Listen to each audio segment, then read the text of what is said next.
Hello YouTubers, this is Tim from jlminiatures.com.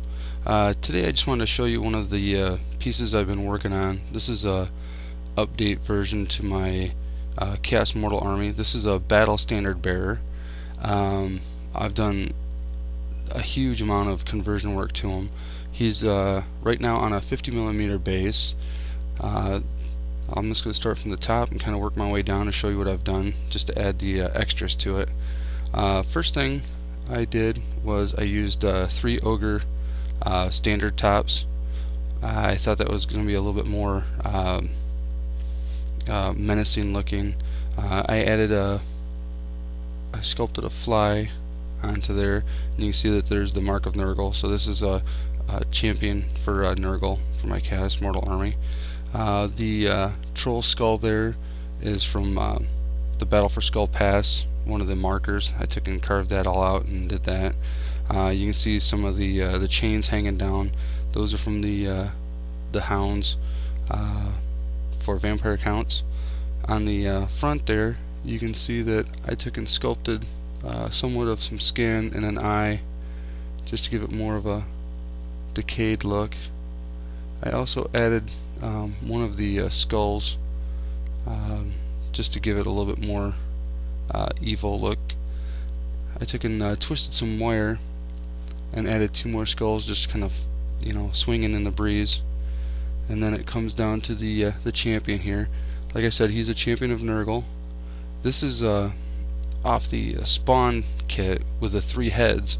What I did is I took 2 of the heads and cut them off, and used a marauder head, which is the one with the hair.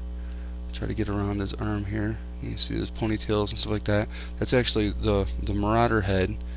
Then the top head, I just took and chopped the top half off and gave him a helmet. And then the front part right there, the front head, is an actual ghoul head that I used. With this army, this is a Chaos Knight's body, and then I took and used one of the old spawn they used to get with the Chaos Warriors for his arm. And then he's also got another arm that, if you look real close, he's actually got his arm right on top of the skull there. So he's actually got an arm kind of growing out of the tentacle, or a tentacle growing out of his end of his arm. And then he's got more of the non-metallic basing to his armor. And this right here is the his shield. I used a regular Chaos Warrior shield, scraped the entire thing off the front, and resculpted a head. I wanted it to be kind of like almost like a giant head or something along that line. So I took and stitched the eyes shut, did a nose, mouth, tongue, and then the tongue's like bolted down, just to give it more of a cool look. This right here, his mount, it's as you can tell, it's kind of weird looking. What I did is I used an old cold one, the old plastic cold one. I scraped the head and took off all of the like the eyes and the plating and stuff like that, and I added all these extra eyes onto it. As you can see, he's got eyes going all the way around. He's got a total of 6 eyes, 5 little ones, 1 big one. Another thing I did is I sculpted a nose to him. I sculpted more of the like the canines, where it'd be longer fang type things on the side.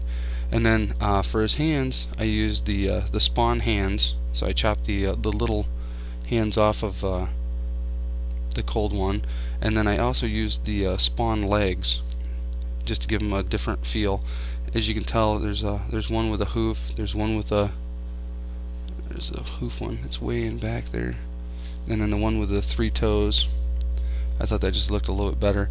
I took and scraped the entire miniature and got all the scales off. That took like a long time. Then I resculpted quite a bit onto the back, just to kind of smooth things out, make the tail a tad bit thicker. And then when I painted him from a light to a dark, so I gave his body more of a darker on the outside instead of a highlighted brighter outside. With the 50mm base, I was able to do a little bit more work on it. What I did is I gave him a little companion. What this is it's a spawn arm, it's a plague monk body, a flagellum head, and the rest of the parts are pretty much the feet are the spawn spikes. I took and used those just because I wanted to have him have 3 toes for the marker Nurgle. And then I took and drew a fly on the back of his banner.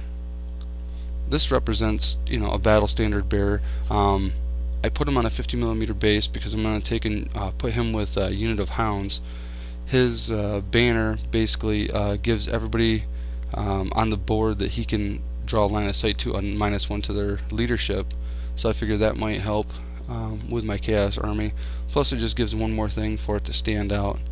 On the base, I did quite a bit of work, rock work. This right here is a cork. I'm going to try to get up a closer look to you. There you go. I did a cork look to it, but then I also gave it a sediment layer in the cork, just to kind of give it a separation to show that there's actually some depth to it and there's different things that were happening. I also tried the water, the liquid water from Games Workshop, so you can see that it's kind of puddled down in there, just to kind of give it a little bit more. And then a couple little pieces of debris and some static grass, more debris over here. So that's pretty much it right there. If you have any questions, I've got plenty of time for converting stuff, for painting stuff for you. I'm looking for current painting and conversion jobs. Right now I am caught all up, and so I'm working on my Dark Elf army right now.